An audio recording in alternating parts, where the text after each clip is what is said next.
Chapter 16. The Test of the Mind. The greatest challenges in my journey were not always physical. They were not always tied to assignments, or even to the network itself. Instead, many of the most difficult battles unfolded in silence, within the mind. This is where the true opponent made its presence known. It wasn't a shadowed figure, or a force I could see directly. Instead, it was something woven into the fabric of everyday life. The distractions of the world, the noise of television and radio, the pull of endless information. All of it carried subtle layers of programming meant to keep humanity asleep. While most people simply moved through these currents without noticing, I could feel their weight pressing against me.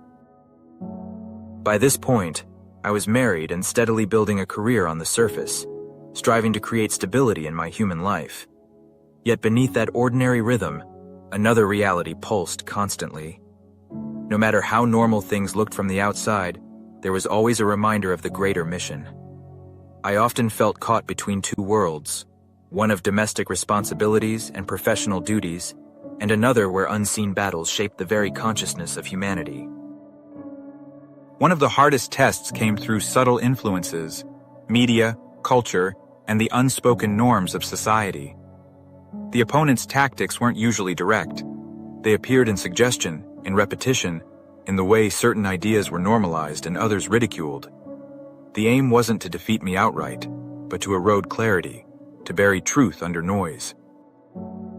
Sometimes, the challenge was far stranger. People I encountered, colleagues, acquaintances, even strangers, would say things that seemed designed to pierce directly into the heart of what I was carrying. As if something was moving through them, testing me, seeking to destabilize my focus. These moments reminded me how fluid the battlefield really was.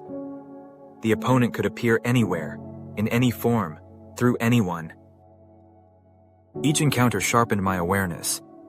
I learned not to take things at face value, to feel the energy behind words and actions, to discern when something deeper was at play.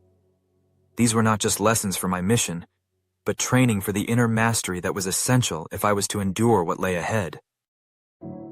Looking back, I see how every test, no matter how subtle, was meant to strengthen me. The real war was never just about external events. It was about consciousness itself, and whether humanity could awaken despite the forces working tirelessly to keep it asleep.